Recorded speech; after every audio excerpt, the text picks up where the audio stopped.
technology is always a solution in the crisis. So technology will be really handy. There are multiple areas in which this technology would be adopted. One area is in the conduction of admission tests, the learning space.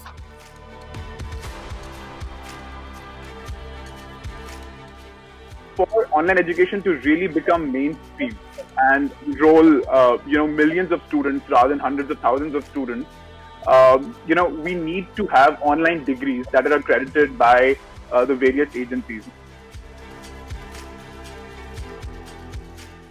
My message to all the students and the higher education stakeholders is we need to double our efforts in this time in order to sustain and keep our economy afloat.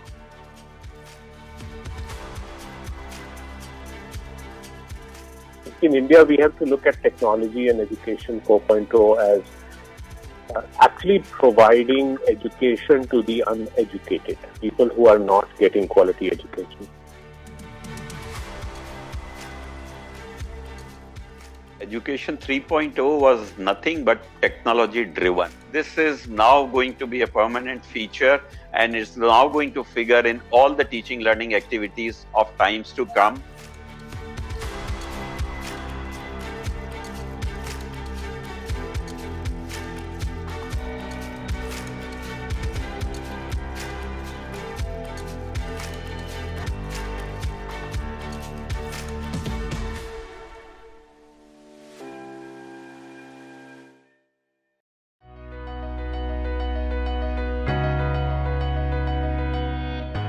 Hello to all the viewers. Welcome to yet another Collegedunia Connect chapter. So as we all know, the national education policy has been approved by the union government and is now the talk of the town. Right? Every student as well as education institutes are trying to understand the policy and the impact that it will have on education in India. Hence, Collegedunia Connect brings the stalwarts of higher education industry together in one platform, wherein we would want to discuss how the new policy is going to shape the future of education. The education policy has been changed after 34 years, bringing a new era for education in India. There are nearly 20 major changes that has been incorporated, such as higher education institutions shall aim to become multidisciplinary institutions. Bachelor degree will have multiple exit options, and one of the most crucial changes is that the 10+2 structure has been changed to a 5+3+3+4 covering ages 3 to 18. These are just some of the many changes that will bring a new step in our education industry. So today we have these eminent panelists to help us understand these changes in a better way. So let us know the impact of NEP on students and the industry players. Let me start by discussing this entire discussion by introducing our panelists. And if I add yet again, as we are honored and privileged to have all of you on board with us for this discussion. And if I may fumble telling the line of achievements, please do excuse me. All right. So starting with, we have Mr. Pintu Bose. Mr. Pintu Bose has been involved in leadership roles in education and training institutions. In a career spanning over 20 years, he has helped education institutes in management consultation, team building, professional development, strategic implementation, and institution core collaboration. Mr. Bose has been promoting education in India, Bangladesh, Nepal, and Malaysia. Currently working with Globsyn Group as Vice President Sales and Marketing, Mr. Bose finds his greatest motivation in coaching others to perform above and beyond expectations. A very warm welcome to you, sir. If I may request all the panelists to switch on their microphones. Yeah. Very warm welcome to you, sir. Thank you. Next, we have Professor Dr. Biswajit Ghosh, Hello. who is the Vice-Chancellor of TNE. He has a long list of achievements, but few of the notable ones which I can tell you is that he is involved with the photovoltaic research at Jadavpur University since 1978, made pioneer contributions in the field of electrical contacting technologies. He's also discovered of electrokinetic effects from photovoltaic power plants, which showed its potential applications for agrivoltaic, the fuel used for land, for energy and food security. Professor Ghosh involved with the School of Energy Studies, the first interdisciplinary academic unit at Jadavpur University since its inception period. His original scientific and outstanding technological work placed in the school at the Global Academic from Professor Professor Ghosh worked as a postdoctoral research at Stuttgart University, Germany, a fellow of European Commission and visiting reader of Northumbria University and Newcastle, academic visitor at Imperial College London, Royal Society Overseas Scientist at University of Surrey, Guildford, and visiting professor as well as Leverhulme visiting professor at Newcastle University, Newcastle, UK. Very welcome to you, sir. Hello. So, Dr. Ghosh's video feed is off, so the audio feed is there. So, I would ask the viewers to comply with us. Next, we have Professor S.K. Mahapatra, who has donned many hats with distinction in his long professional career spanning 30 years in the industry and 8 years in academics, and currently working as the director of KIIT School of Management. He has led one of the most successful acquisitions at Tata Metallics and headed the unit post-acquisition. And recently, he has visited the top universities in Korea as a member of FICCI Higher Education Delegation. Professionally networked, he is a life member of NHRDN, National Institute of Personnel Management, Indian Society of Labor Economics, Indian Society of Training and Development, and also member of SHRM Global Network. Professor Mahapatra has had substantial experience in handling large teams, diverse workforce, and overseeing critical staffing issues through project execution, commission, as well as operation. He has domain expertise in areas of human resource management, and he is widely acknowledged as a thinker, strategist, and turnaround specialist wherever HR issues have become critical for survival or sustainable success of the organization. Very warm welcome to you, sir. Thank you. Thank you. Lastly, we have Mr. Mahbubul, Hoque, the founder, Chancellor of University of Science and Technology, Meghalaya. His journey began with a single computer, 4 students, and a meager amount of rupees 85 at the dawn of millennium in 2001.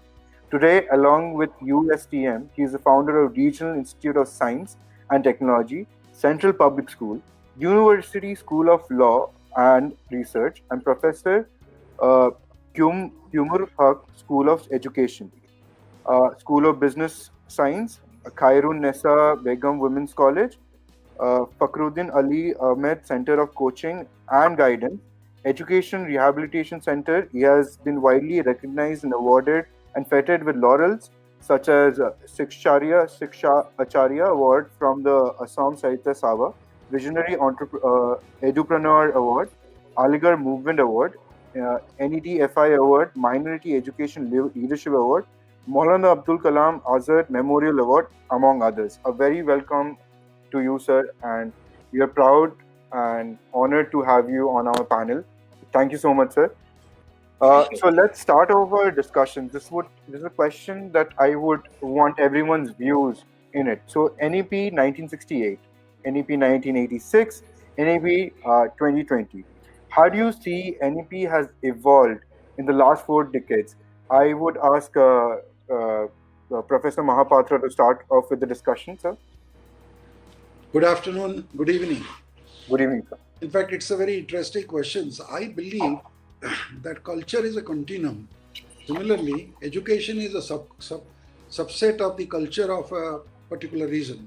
And you know, before independence, India did not have a single political entity. It had a large cultural existence as one country, but there was a lot of divisions in terms of political states. So as a result, there were diverse methods of teaching which was prevalent in India. So post-independence, the first job was consolidation. So the first education policy in 68, which was formulated by Dr. Kothari, he was chairing that. The focus has been basically on universal literacy, because that was the biggest challenge at that point of time. Compulsory education up to 14 years was a promise in the directive principles of state policy, and a 3-language formula to keep India united, and bringing English as a must in the secondary school. If I have to identify, these are the 4 pillars around which the national education policy was stitched initially. So, and subsequently the policy in 86, 92 and current policy, if you see, I see it in a continuum. It is just going in a line. Many people look at a big disruption here, but I see it's a very logical conclusion that right now the ground is ready to move to this direction. So it is something that is with the growing ages, it is evolving with the current trends of education, the situation that we are falling into. Dr. Ghosh, are you there with us in the panel, sir? I believe there's still the technical issue which still stands. Mr. Bose, would you want to take over on your view? Yeah. First of all, thank you for inviting me in this panel with so much of So the coming back to the NEP,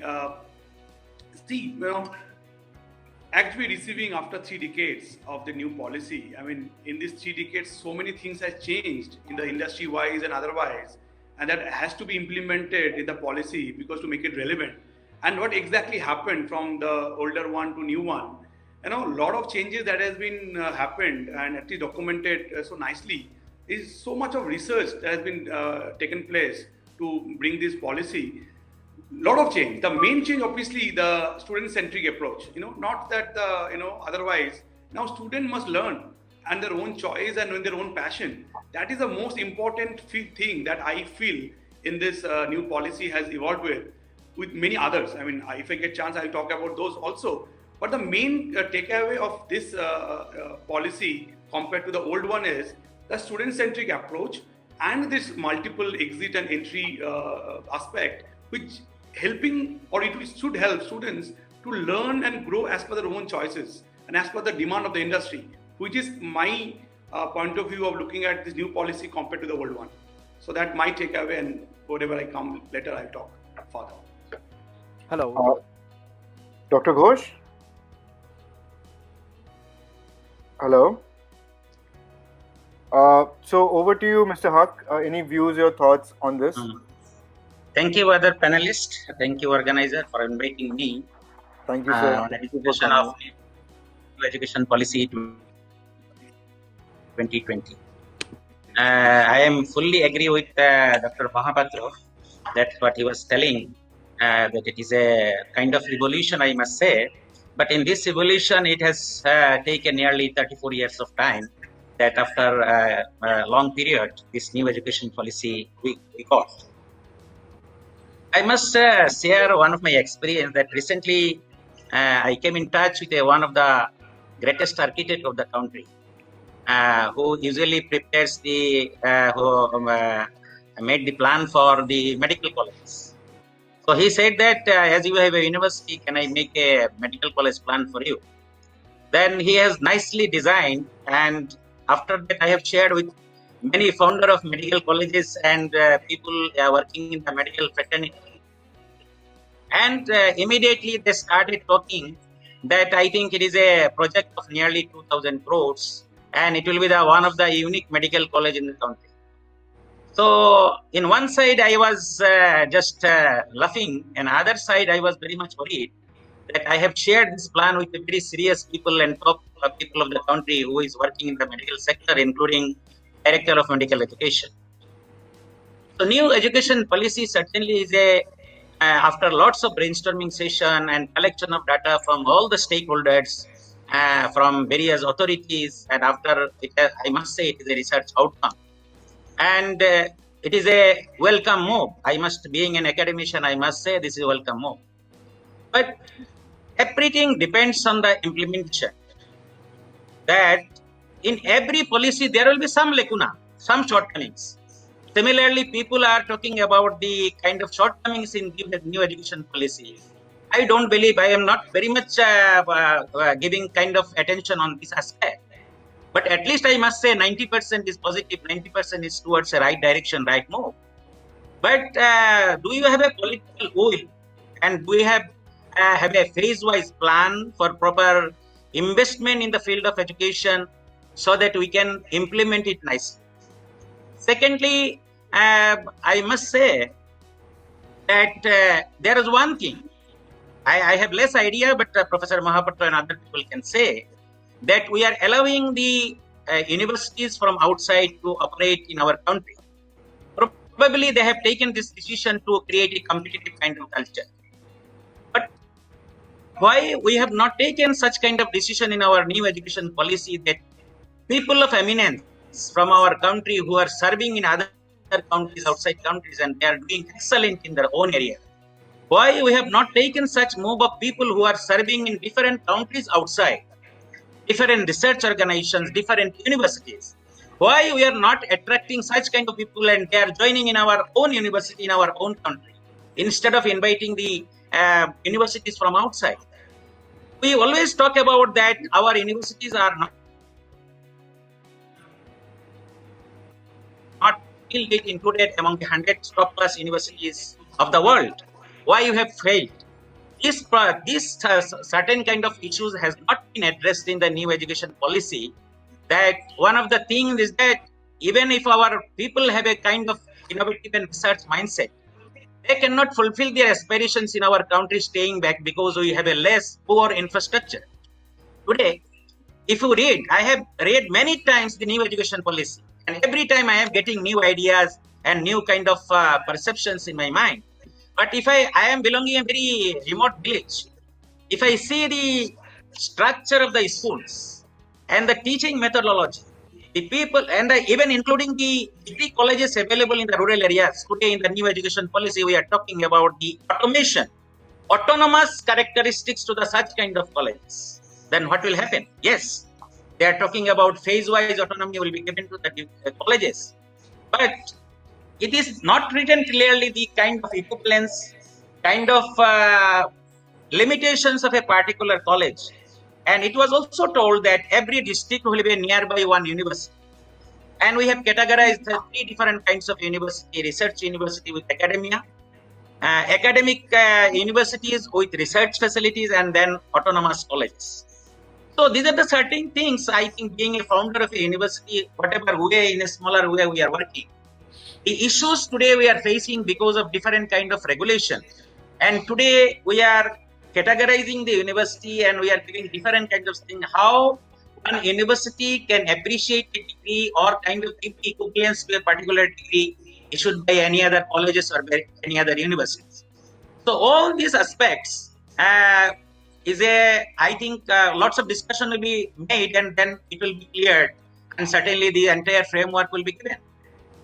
Another thing is that it is a very good idea that students, one will be entering after 10 plus 2, whatever now 4 years degree, 4 years schooling education, 9, 10, 11, 12. These students will be joining either 3 years degree program or 4 years degree program. Then there is a exit option. We always talk about the dropout earlier. Now, in place of dropout, we can say now students will be going out with a kind of a certificate, either diploma certificate or 2 years certificate or 3 years certificate, something like that. But you see, when students are joining in a degree program, you will find the very few number of dropouts in degree program because of compulsion of 3 years program or 4 years program, they are continuing their education. But when you will be given the opportunity of certain kind of exit, I think it is, although I am not using the word dropout, but you will find lot of students making an exit. And that's why in the new education policy, they have said that we will have an academic credit bank. There will be keeping all such kind of credits. So these are the certain issues, I think, if it has been properly explained to people like us, so that we can communicate with our students. So these are the things, if we talk about even top level, director level and the director higher education, if we communicate, even with the top level officers of the CBSE, we have communicated. They are telling that after December or January, we can clearly explain what is happening, what is not happening. So implementation is a big concern, and next will be the investment. Clearly, it must be indicated somewhere that to transform from present to the as per new education policy, that what will be the political will and investment for such kind of transformation. And lastly, I must tell that along with this entire reform and the kind of vision, it has been targeted to dilute the kind of historical name of our statutory bodies like UGC, MHRD, and such kind of different bodies are there, which are historic. So it has been raised in a Vice-Chancellor conclave in Delhi, and even we have organized the Vice-Chancellor conclave in the Northeast, where our Vice-Chancellors have were there for a such kind of discussion. That why we are giving so much effort to change the name of the regulatory bodies, what kind of impact and what kind of benefit it will give. I am Mahbubul Hoque. Today, if I want to do something perfect, I have to give the attention, I have to clear my vision, I have to consult with the people. If I change the name from Mahbubul Hoque something else, can we expect that I will be doing better? So one of the things, being a academician, that I have raised this point in different platform. Certain people after meeting, they have congratulated me that you have raised this issue. But most of the people who are working in the government sector in different organizations, all they have kind of agony.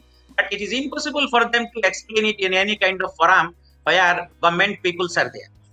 So this is my kind of remarks. And new education policy, I am a positive man, I am a hopeful man, and our university is gearing up, and we are ready to implement new education policy when government is sending any such kind of criteria or rules and regulations. So we are ready to implement new education policy so that we can fulfill the vision of our great country. Thank you very much. That was a very detailed enunciation of the entire viewpoint. And, along the lines of that entire discussion that you said, Mr. Hoque, I feel that there are challenges, we would be facing in terms of implementing these changes. Right. If Dr. Ghosh, if I'm audible, can you just let me know? As we can see, you're on the line. All right. So, Mr. Bose, I will ask you this question basically. Sure. How easy or difficult will it be to implement the changes recommended in NEP? Like, what challenges and roadblocks do you foresee that, will come in our ways? No, see, not about this education policy. In any policy country like India, with so much of different kind of states and a lot of political state versus central, there will be going to a lot of challenges for sure. But the way it is designed, and we only can hope that as it is good for all of us, in any student or the college, as a not only Indian context, also in the global context, we not only the central government or the state government, every institutions, university should, they should give a chance to autonomy to implement those all of what has been recommended there, and it's only then possible to implement proper way. Otherwise, only state government implementing or central government or anybody else not going to suffice. We have to take the ownership as institution to implement all those. But however, having said that, because of the vast country, India, with a lot of challenges, so many universities and kind of regional advantages and so many things, it will be going to be challenges. But the way it has been designed, as I mentioned in the earlier time, that it has really research driven. There might be a lot of areas can be improved, I'm sure. But overall, as we read this entire document, a lot of scope to be implemented properly, and timeline also mentioned in some format. So we only can hope that it will be implemented properly so that India at large get benefit out of this policy. So it will be challenges, but it will be implemented as well. It may take time, but it will be implemented. That only hope we have. But there's a lot of things that, institutional structures. Yes. My question, because I directed this question to you because, Globsyn has multiple campuses and the structure has been there for a lot of years. So I want to know, like, in terms of implementing in your own college, right? Yeah. What do you feel like would be the major challenge? Major challenge will be, for example, maybe the traditional way what the country or the student segment has been so far understood the model 10+2 and other, and it is a new thing to accepting the new thing may be a challenge for the day one. But as is good for us, as I mentioned, it's a good for the system to be developed better way and competing with the global standard. I don't see that much of challenge. It only matter of time and the phases out. It should not be done in one night or in 1 year, but eventually there, in everything you do, try to do new. It is challenges. Same with here also. Yeah. But it will be the plan in place, the execution committee in place, the government in place. It will be executed. In us, in Globsyn, we are always welcome to new changes. Whether changes were good, we are always accepted the challenges, and it will be implemented in phases. It cannot be done in one night, but we have planned for implemented as it comes to us. So that's from my side.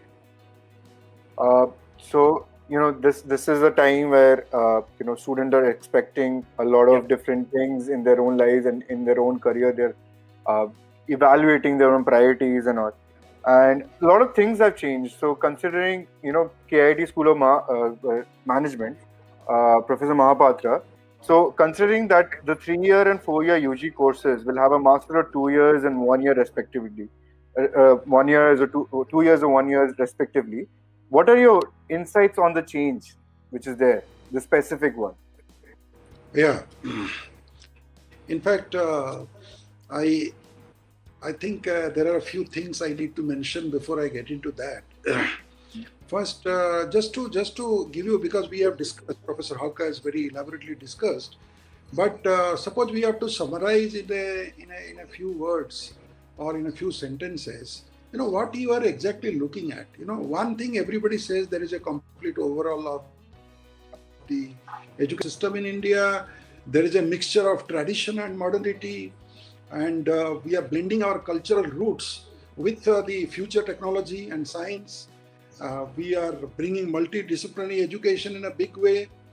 We are giving back the childhood to the children back, because we are starting with activity-based learning and then gradually taking him through vocational education. Introducing vocational education early means what? It means developing dignity of respect for labor, which is a big reason why we have a skill gap today. The moment dignity of labor is restored, plus the question which you asked me, that hop on hop off system, somebody can go out anytime and he can get back to the system anytime. That means a lot of people would like to work early, but they are somehow straitjacketed into a system that they cannot get out after 3 years, before 3 years. And if they get out, there is a social stigma attached to it. So this new system also takes out that social stigma factor. In fact, it gives credit, because very beautifully they have created this, structured it, that credit system, national credit bank kind of thing. As if it's a credit, nothing goes away. If you have learned something, it stays in store for you. And when you want to come back, you can come back and take it.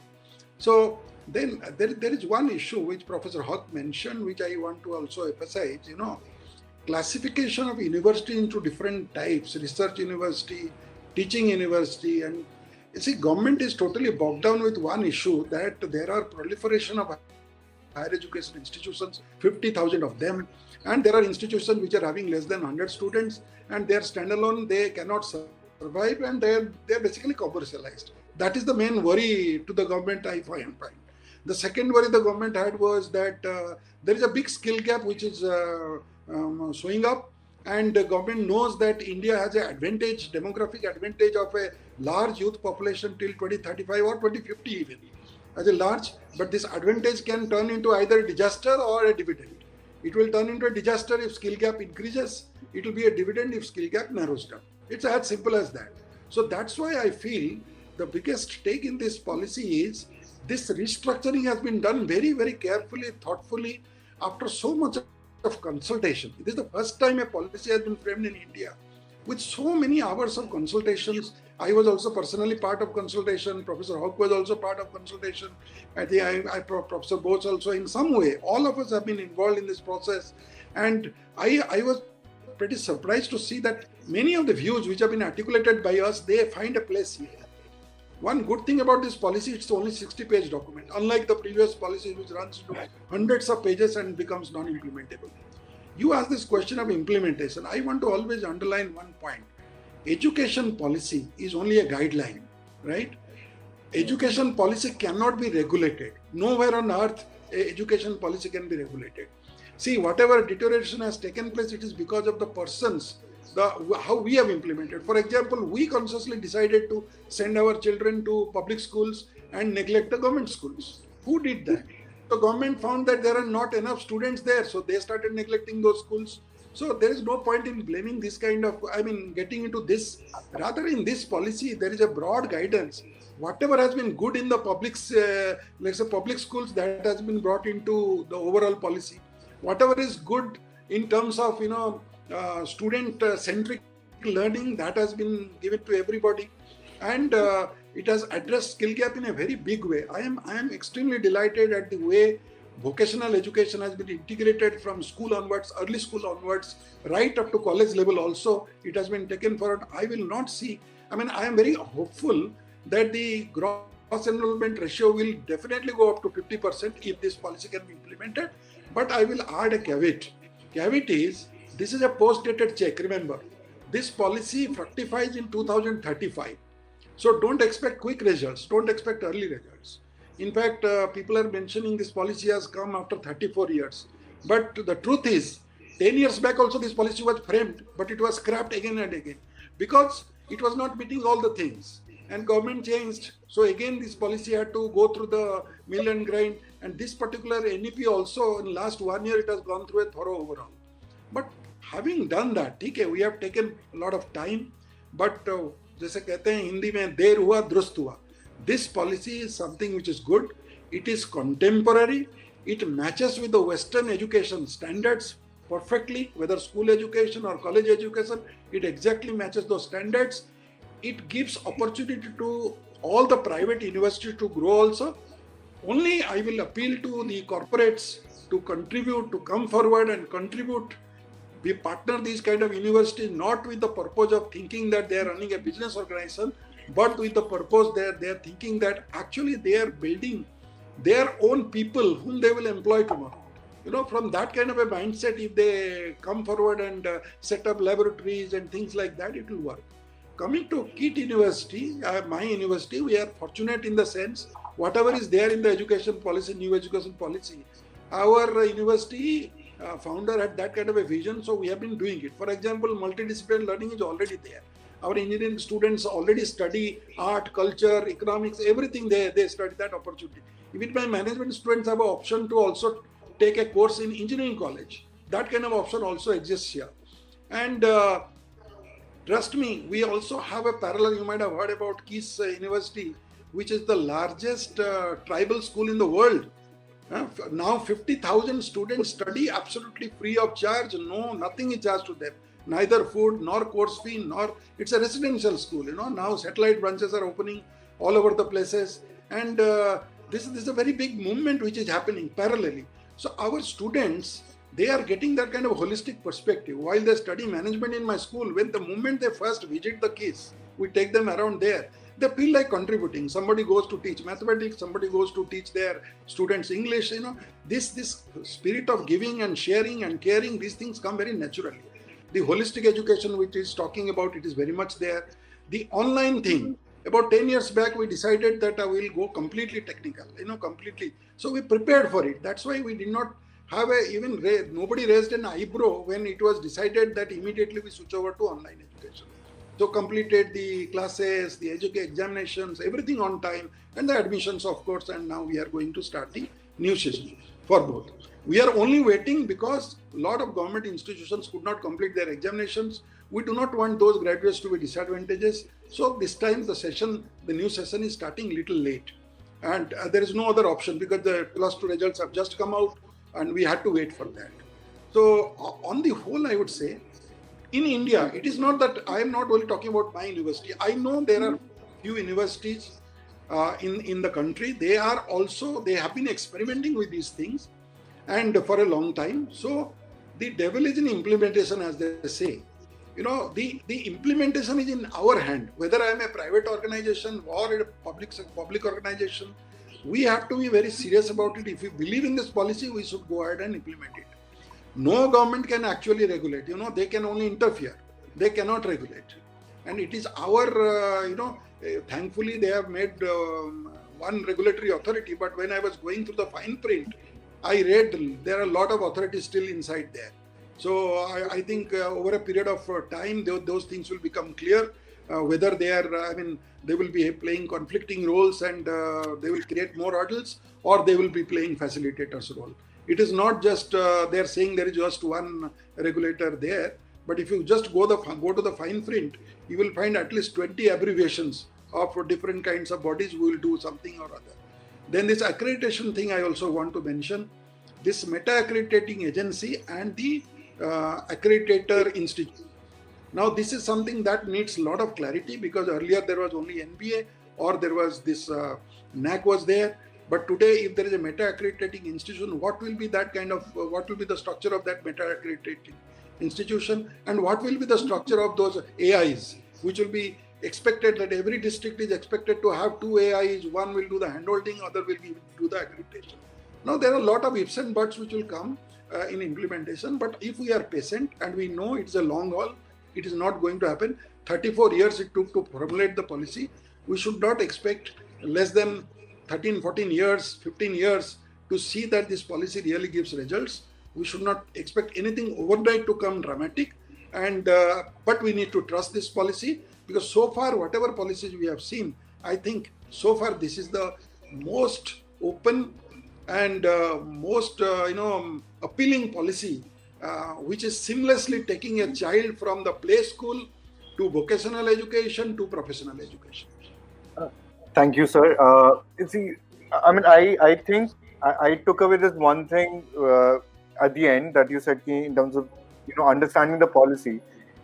Patience is something that we require, because it has so many aspects that it will unfold in the coming months, right? And another point which I actually looked into, that is when you were talking about our education system matching the global standards, right, or foreign education standards, right? I would ask this to Professor Hoque regarding this the standards of education, because we know that it is a lot of versatile, a lot of holistic approach has been given, a lot of encouragement towards local languages is given, right? So how important is the balance between the local and the global context as recommended by NEP? I mean, the focus on the languages, arts, and local cultures versus building global competencies. Professor Hoque. You see, it's earlier when the draft NEP came, then there is a hue and cry in the south, and we have seen in many newspapers and in the TV channels. But in this revised one, what Professor Mahapatra was talking about, 60 pages, then it has been written that all school education up to class 5 and then if possible up to class 8 will be in a local language. But again, there is an issue. I, especially from Northeast, and I belong to a place where even if you cross from one state, one district to another district, and even within the district, you will find many different kind of languages and people are belonging to. I am belonging to district Karimganj, where Manipuris are there, the Hindi-speaking Garden communities are there. But the local schools at present government is operating. It is either Bengali, or you can say that if it is CBSE school or Navodaya school, it is in Hindi medium or English medium. So if you go to one school, you will find many students from many background of their mother tongue. So some of the debates were going on that if any parents of a particular from Assam is transferred to Kerala, in between, then what will be the implication and how the students will proceed further for higher education. So this is one thing I think it will also be addressed when there will be a micro level study and all this what Mahapatra is telling, because it is not clear at all. I think if they can make such kind of huge research, I think certainly they will also resolve such kind of small issues. The problem is not arising by new education policy for the private institutions like KIIT and USTM. We are always ready, because survival for the fittest. Every private organization, they know that if I am not overcoming the challenges, we cannot survive, will die. But problem is for the public institutions. If there is no phase-wise proper functioning and kind of implementation and necessary infrastructure development, training of the manpower, all this, because even new education policy is coming. The old men will be functioning on the new education policy. The old principal will be there, old teachers will be there, old infrastructure will be there. So if there is no proper such a kind of forecasting of all such aspects, I, being a committed social man, visiting various local grassroots level institutions, various visiting schools, where there is no electricity, where there is no blackboard even, and where there is no seating arrangement for the students after Sarva Shiksha mission and lots of other such kind of policy has been implemented in last so many years. It is not that there was no education in the past. There was education. Whatever commission was there, various commissions were there. 4 years B.Ed program was recommended in the year 2012, and Supreme Court has intervened. But after that, it has not been implemented. We have applied this time. They have allowed to apply. We have applied. But there is no official communication from the NCTE. So these things are happening at present in different kind of statutory offices. And similarly, we are all badly experienced in this pandemic situation. We are not kind of very much equipped with the technology. Otherwise, we can serve our community very easily, students' community. 1/3 of the society is our students. And last from 4-5 months, they are stuck. There is no classes. There is no kind of communication. We at USTM, we have taken 100% classes. Our students only could not attend the practical classes. Otherwise, even we have taken remedial classes. But I am not India. Even I am not the fraction of India. What about the public institutions? They are completely principals, teachers. They are not doing anything, and students are sleeping at home, and they are very much kind of confused what they will do. So today we are talking about new education policy. Now it is the time that we have to have a proper phase-wise implementation policy with all such kind of necessary items, so that after 1 year, Mr. Mahbubul can point out why it has not been done. If such kind of regulatory bodies and proper bodies has not been designed now, I think it will create more confusion in the coming days. Being an academician, हमको बोलना नहीं चाहिए, ये कहना नहीं चाहिए, future बात ऐसे education में नहीं करना चाहिए. But it may create many different kind of confusion among various institutions. Now it is simple. University degree देता है, कोई college degree नहीं देता. कोई JNU से डिग्री लेके आता है तो इट इज जनरल परसेप्शन हम उसको वेटेज थोड़ा ज्यादा देते हैं इसलिए कि he was meritorious.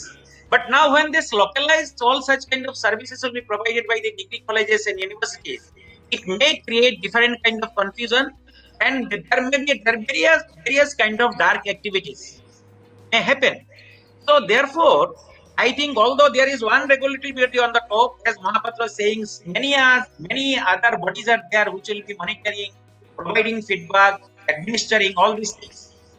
Like a student of class 6, I have noted all such bodies, name of the bodies. I could not remember. इतने सारे bodies है वहाँ दिया है, इतने सारे bodies का नाम दिया हुआ है, I could not remember. So it may create different kind of confusion where there are 3-4 bodies, 5 bodies, AICT, UGC. Now many bodies will be operating and from various angles.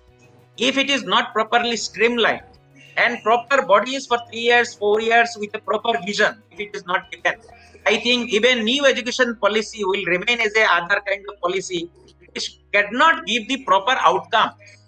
Policy में बहुत अच्छा ही लिखा होता है. Indian policy always good, but our implementation is always remains very bad, and we are witnessing various kind of state policy, central policy being a private institution. And why students are coming to the private institutions? Tell me. Why students are coming to the private institution? Now students are joining in graduation program in our university. Why? Because they know that there will be no facility. There will be our students of graduation. If they are joining in MSc program, first we have to conduct graduation practicals for them. Because they are saying that we didn't have any chemicals in our laboratory, we could not perform the practicals. So these are the certain things. If we talk about vocational education, if we talk about research and 4 years degree program with research, and you have to have all such kind of facilities to the public institution, not by private I am talking about. Private today, KIIT will survive if it is providing all such kind of facilities. USTM will survive if we are able to give certain kind of facility for the students. So our public institutions must be enriched, empowered by all such kind of infrastructure and required manpower. Thank you very much. Thank you, sir. And on that note itself, understanding that the implementation, the bodies involved in the entire thing, the government is actually encouraging institutions to actually adapt to the changes. They are providing that support and all. But because I want wanted to know the global, difference about it. So I would want to face that question to Mr. Bose as well, because I want to know like how important is the balance between the local and the global context, because you are Globsyn is creating global leaders, right? Yeah. And the focus on this languages, arts, and local cultures versus building global competencies. Like, if you can tell me the balance.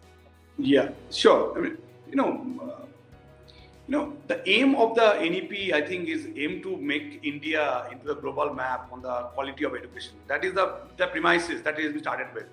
Now come back to us, Globsyn Business School, that as Mr. Professor Hoque mentioned, that private school are anyway doing it. I mean, long back. Like for example, in our case, we've integrated Harvard Business School online courses, integrated, this year. We know Harvard is one of the such B school, probably in the top 2 or top number 1 in the globe. So how we can bring it, only the tie-up we can make, the collaboration that can be happen from one institute to the other. Global, Harvard, Oxford, MIT, they're a good name to have with. And we, as a private institution, already made that move. We not waited to NEP to come in. We always implemented and rightly mentioned, but at the same time, every state has their own local advantages, local challenges. So one side that has to be incorporated, like is giving the autonomy to design their curriculum. Maybe West Bengal and the Northeast may not have the similar. They might, and if you give the opportunity and allowance, so that they can implement their own way of curriculum, the pedagogy, so that one local side, local advantage taken care of. On the other side, which is the global aspect, which also be brought into, so that the students who are passing out from these colleges, they are becoming a global standard, not competing with internally. Also, as a person, as a graduate, as an engineer, as a MBA, whoever, he also gone to a global point of view of understanding what the Western world follow, their pedagogy, their process. That has to be also be exposed to. And in like us, we already implemented, long back because of our connections and our technology background for so many years.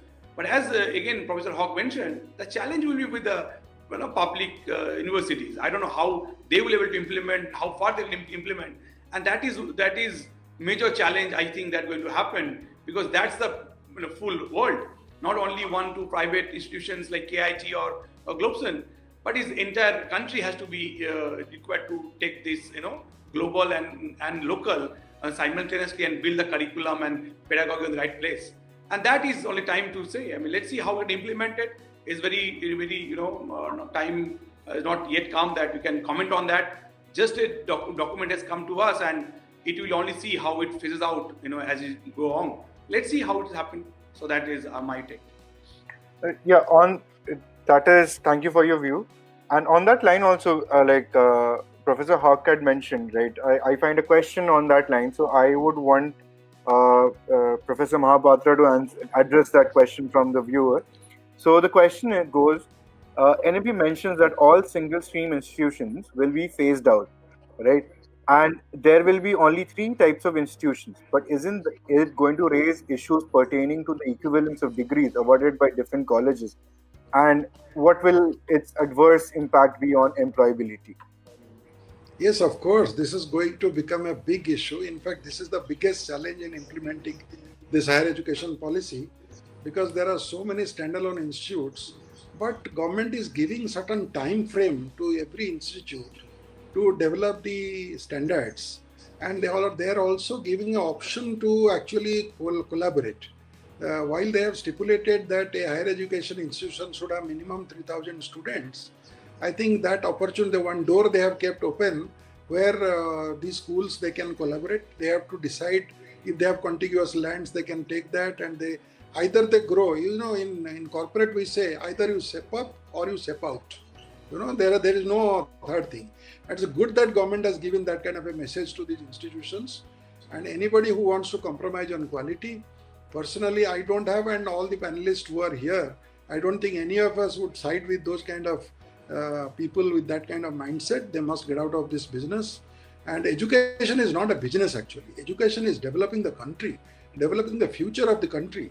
Anybody who is treating education as a pure business, they should not be in education at all. In fact, this policy is actually driving towards that. Another thing, this concern about the credit transfer and all that, if they will implement it immediately, then it will cause a huge chaos.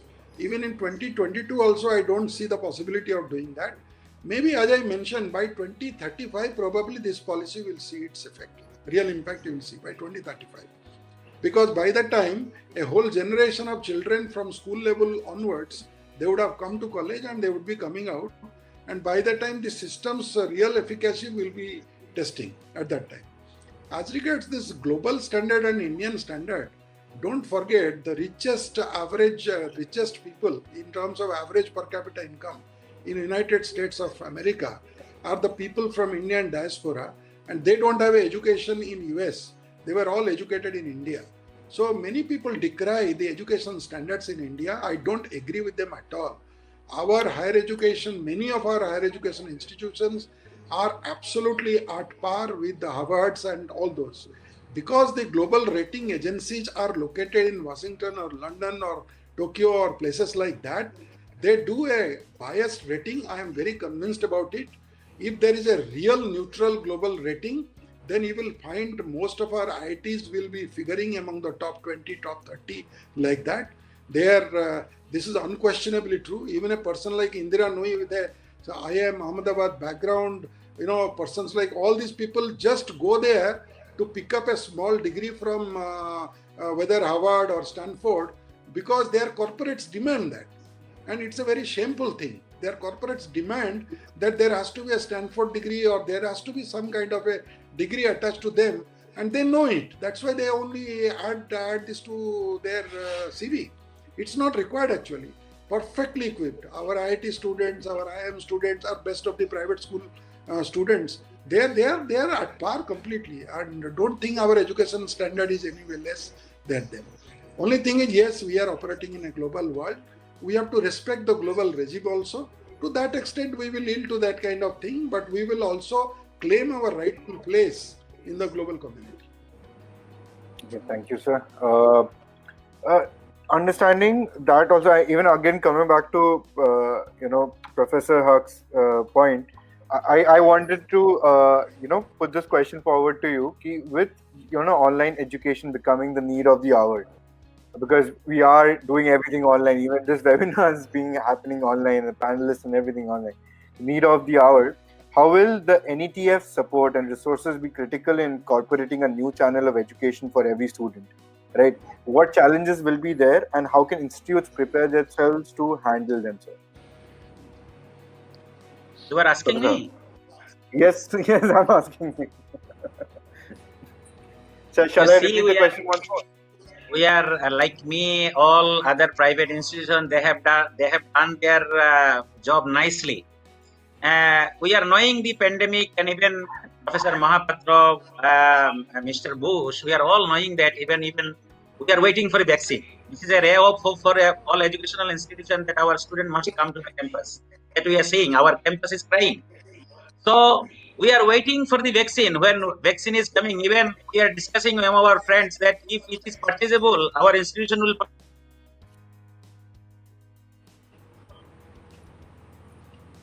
purchase some vaccines for our students. We have 5,000 students. So you see, even topmost University of Delhi, I have spoken to the Vice-Chancellors, and they are very much hesitant that what solution they can give to their students. So this is our situation of the universities of eminence and in Delhi, like Jamia Millia and other big institutions. They could not serve the students. So I was sharing with the idea with one of the Vice-Chancellors that, sir, why you are in a position that every time you are sitting with the UGC chairman, you are sitting with the MHRD minister, why you are not giving suggestion that to create a IT hub in every district headquarters with only 100 computers? 100 computers, only 30 lakh rupees. And invest another 10 lakh rupees, 40 lakh rupees investment, and why you are not creating IT hub in every district? And asking all the university students of various universities to conduct their examination, calling the students in the IT hub. Similarly, the question and all the this students union of various bodies, including NSCUI, ABPP, in that case, everyone were united that students they don't have a mobile phone and they don't have an internet problem. They have an internet problem. and that's why we are unable to provide online education. Do you think that in today's time, internet is very costly? Is it very expensive? It is not expensive at all. The government of India can give such kind of regulation to all the networking authorities to extend their network to the rural areas. That can be done easily. Even for the coming semester, which will be commencing now, what is the solution for the students? It is only some private institution they are coming up with online education. There is no plan. I have not seen that government institution is coming up with a plan that if there is a kind of situation, people are talking about staggering system and calling 1/3 of the students and remaining students will come, and alternatively they are talking about all these things. But if it is not happening, then will our students will continue without classes till December and then January and then February? So there is no such kind of preparedness even in today's time. I am talking about to give a alternative solution to the students, and that for that only political will is needed, and some investment and some kind of regulation is needed, so that immediately we can give alternative solution until and unless the entire situation is becoming normal. So I thought that this kind of investment is not very much expensive. All institution holders know that today, if one microscope is costing 30 lakhs, 40 lakhs, but if you invest 30 lakhs, you can set up a very big IT lab, computer lab, and you can serve the entire institutions. Now, this is the need of the hour by the stakeholders, by the college principals, by the vice-chancellors, and they create the clusters in different areas, then they can continue the services for the students. Thank you. Thank you, sir. See, it is indeed the need of the hour, and in my knowledge, I know that for safety precautions, these classes and any classes which are academic years which are starting, they're implementing in a online fashion, right? And every institution is supporting that. In terms of that, we have to come to a change where we support this entire thing entirely, and we kind of save human lives. And in that terms, students, apart from this entire change which is there in online education, it is giving us a lot of options. It is giving students a lot of options. So this, my next question to Mr. Bose, does giving students flexibility in terms of multidisciplinary courses and subjects be a bane or a boon to the industry and the students? No, it's a bit two-dimension. If you talk about student point of view, we know many students who join engineering or other stream only because of peer pressure or parents wanted to do. So when they join and when they realize after 1 year that is not my cup of tea, earlier there was no option. He or she has to continue become a unacceptable engineer because that was a passion that he find out. So at least a new education policy that ensured if we realize that is not my cup of tea, he now going to exit and do something else, and complete his graduation. That is something is very positive because one is the acceptability on the industry point of view that maybe definitely there will be rules and regulations and credit points will be defined. But from student point of view, yeah, of course, I may have joined engineering and I wanted to leave, do arts. But earlier, there is no option left. When I join, I have to complete, or I have to, exit entirely. But at least new policy that has been going to implement, that giving options that I start with the engineering and end up with the arts. But it's important, I must follow my passion that I wanted to learn. Not only because of pressure, because my friends is doing engineering, I have to do engineering, or otherwise. So that is something I feel is a good move. I mean, how it will be acceptable in the mass, in the student, we don't know. That not yet, taken into. But long run, I feel there is going to be a change, the student point of view, that he or she can continue their own way. It's not necessary that I have to, bound to this world and follow the curriculum that is already given on day one.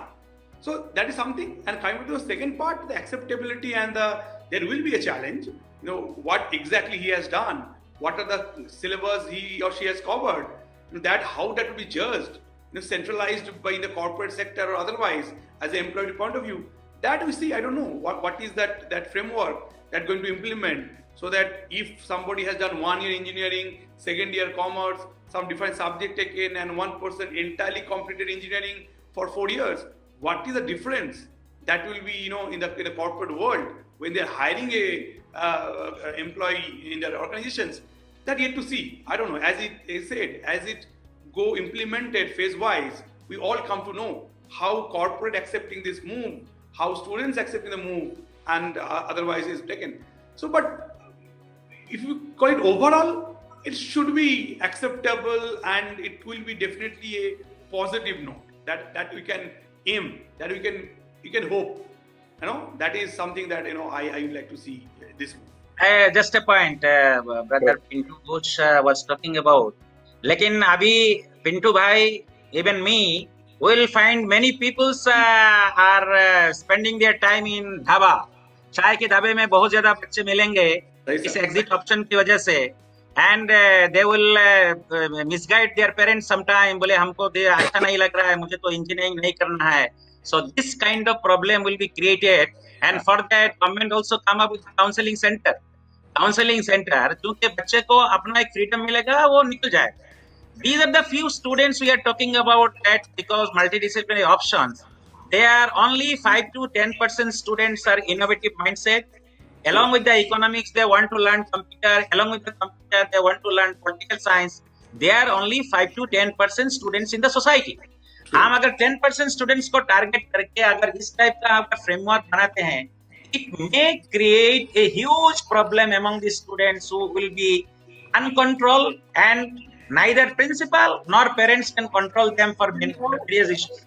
So there must be certain kind of restriction and rule regulation if it is not prescribed. I think हमारे अभी campus में जितना बच्चे होंगे, इतने campus बाहर में भी भेज जाएंगे. Agreed. Yes. Correct. I agree. On that note itself, oh sir, I'm sorry for interrupting. Please. Yeah, no. I absolutely agree with Professor Hoque, because the kind of students we have as a university, the various kind, and the only exactly that 5-10% who has that caliber to genuinely go through his passion. Otherwise, unless the pressure given that you have to complete, otherwise they will be seen in the dhaba. They will not in the class. They will exit. So that's the challenge. That's the challenge India is going to face. But my only positive is, as it has taken so much of time to develop this, I think that all aspect has been discussed. That all has been evaluated before coming this policy into place.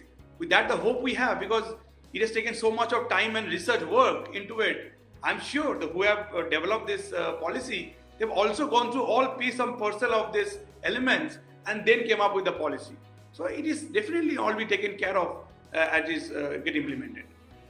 I would like to in the year 2012 earlier also. In 1966, it has been suggested that 6% of the GDP to be invested for education. Yeah. And today it is 2000. 4.3. Roughly. The strength of our education and educational infrastructure in 1966, what it was, we are all knowing. True. The students at KIIT institution and students in my institution before 10 years, we are knowing. So today, even we have not invested 6% of the GDP, and if it has not been properly focused in the policy, the investment, I think people like us will have a question. So it is our family discussion, so we have discussed many issues. Policy is never, you can say it is a complete, but we are very much hopeful that it will give some kind of good fruits after what Mahapatra is telling, after complete cycle of operation, students from KG who will be passing masters and doing research, then you can really understand. Yes, exactly. One point I would like to supplement regarding this multidisciplinary learning, because my reading of the policy is that there will be groupings, both vertical and horizontal groupings. It is not that anybody can take up any subject just like that. Particularly vertical grouping has to be continuous. That means if somebody has dropped out after first year of engineering, the second year he can only join engineering. He cannot join anything else. So if he wants a graduation in engineering, it cannot be that he will get a graduation in commerce by just doing 1 year commerce and previous 2 years he has done science. It will not be like that. So there is a provision somewhere, vertical groupings and horizontal groupings, these have been left to policy implementation. I just thought of bringing this clarification. Okay. In terms of going on the same lines, right? This question caught my eye in the audience poll, right? And this guy has been asking good questions in all the panels. I don't know, Biswajit Das. right? So he asked this question: ki, how shall the education system differentiate between generalist and specialist in the students? This is to you, Professor Mahapatra. The thing is, uh, I was about to go on about these lines because there are specializations that we do after our engineering field, right? For a computer engineer, there would be computer networks, which is assisting in his AI chapter, or anything, whatever POC or whatever there is, it would be a principle of communication or anything would be assisting him and understanding whatever specialization that is going to happen, right? So in terms of this, I'll repeat the question which he has asked. Okay, how shall the education system differentiate between generalists and specialists in the students? In fact, if you read the policy, there is a mention about professional education which is distinct from the general higher education. That part is taking care of this part. And there is a second way what to look at it, that if you remember that the policy says the fourth year of your graduation is research. So anybody who wants to specialize, he has to opt for a 4-year bachelor degree. And anybody who do not want to specialize, he will go for 3-year naturally. But somebody might have forgotten, and later on he may realize that no, I wanted to become a specialist of that. So that's why they have said that to do a PhD, if you can go straight away, if you have done your BSc with or BA with 4-year degree, or if you have missed out that bus, then you have to do a in that case you have to do 1 year extra, because you have missed out that. For masters also they have made the same kind of thing. If somebody has done a 4-year bachelor, then for masters he has to do 1. Now what is specialization essentially? Somebody wants deep knowledge in a particular subject after graduation. Okay. Somebody wants still deeper knowledge, then he goes for a PhD, right? He goes for a master. So anybody who goes for a PhD, in future, it will be assumed that he has made up his mind either to join a research lab, or he has made up his mind to join as a teacher. It is very clear. Unnecessarily, other people will not crowd that area. Today, anybody and everybody is going for a PhD without knowing why he is doing it. Anybody and everybody goes for a master's without knowing why he is actually doing it, because there is nothing else to do. He is getting into that. So to that extent, this clarity has already come. So the differentiation starts from BA honors or BSc on that honors what they are saying, or engineering honors, whatever it is. Anybody who enters the 4th year of graduation, it means that that person is heading towards specialization. Thank you, sir. It was pretty profound in terms of the view that you just provided. And I think it has given a lot of clarity into my own understanding itself, right? And I believe the viewers are getting the same idea. So I wanted to ask this question to everyone. I'll start off with Mr. Bose, right? And I have seen this question being repeated in the question section by the viewers, right? So will the common entrance test help institutes in simplifying the admission process, or will it dilute or standardize the different objectives that each institutes might have? No, I think it also again is a good move, because at least in MBA entrance, we see CAT, then ZAD, then MAT, and so much of some students got 80 percentile in CAT and 60 percentile in ZAD, and we don't know which to consider. So, it is always create a confusion among even students. There are multiple tests available into at least in our college.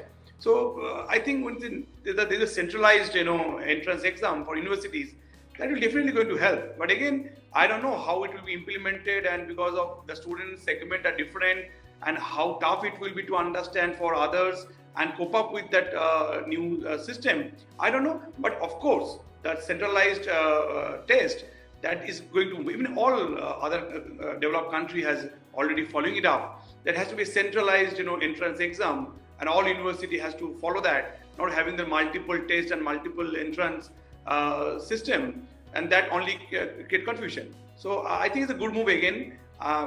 Let's see how it happens, but definitely from our end, we welcome this move to having a centralized system of entrance.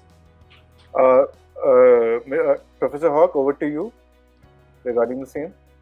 So see that again also, until and unless the institutions could not establish their name and fame, and if they have not excelled in their own jurisdiction, whatever subjects they are offering, how this centralized test can give the service to such kind of students. Now we have all professional courses, medical, engineering, all these things. Slowly they can move. They can, whatever the important courses. Every university have their own domain, own specialization, own kind of collaboration and understanding. They are running different kind of courses. So is it possible by the centralized authority to provide all such information in their domain so that students can opt the institution? Now you see in engineering, medical, even students are unable to kind of connect and get all such information. So it's a huge, our country is very big. I think if we can go through it, will be a big success. It's a good move, but I think it must be done phase-wise. Immediately it is not possible, because what USTM have a specialization and what we have our benchmark doing in a particular area. How this particular information can be provided by a central authority so that students from other corners can opt my institution. So these are the small challenges will be there, but I think no private institution, self-financed institution will object against such kind of this. Yeah. No institution. It is a good thing. If it is coming, it will be easier for us. For example, today we have organized the test for the pharmacy students. It should not be organized separately. It will be organized by the central authority. And from the central database, one student's institutional list will be provided. Students will opt. But again, every institution have their own feature, own their advantage and disadvantages. So these are the, if things are addressed, I think it is okay. Professor Mahapatra, on that note itself, like, Professor Hoque said in generalizing it, it's something that is accepted. I just wanted to rephrase the question for KIIT School of Management, because, when I was growing up, on my initial stages to understand to get into an university, I did my bachelor's. So when I was doing a bachelor's, to get into a university, I had to appear for KIIT entrance examination. I didn't know that any other methods as such, and it is one of the most renowned examinations which is there in all over India till date, right? So I want to know your views on the same. Understanding, will it be diluting that specification of students that KIIT requires, or is it a good change? See, currently those universities which are conducting their own examination, they know exactly what kind of students they require. But when we are talking about a national level entrance examination, it will be in the pattern of SAT. When people are going to study abroad, they are taking one examination where there is focus on only two things. One is on mathematics or statistics, basically mathematics. The other is on English. There is no other focus on anything. I believe a national level test focusing in similar lines will do good for everybody. So all the students need not unnecessarily get into answering their individual subjects as they like. But when they seek admission in any college, suppose somebody wants to study pharmacy or somebody wants to study medicine, then that college should be allowed to do a test check over and above that, only in that aptitude for that particular course. So because without that, it will be really difficult to know whether this person is really fitting into that system or not. And that's my take on this. And at KIIT, we have not taken a decision on that. This year, we went ahead with we saw the same lack of applicants applying for the KIIT examination and all that. But we will welcome a national level test. We will go with the nation on all whatever they decide. But I personally believe the institution should be allowed for one test, particularly you can call it a professional test, to just check the professional acumen for that particular area where he wants to enter. He wants to become an electrical engineer. I want to test the acumen whether he will rightly fit in as an electrical engineer. I don't want to generalize. He wants to become a mechanical engineer. I will test the aptitude for his becoming a mechanical engineer. If that requires for me to test a little bit of physics, I will test that. Okay. Suppose somebody wants to become a doctor.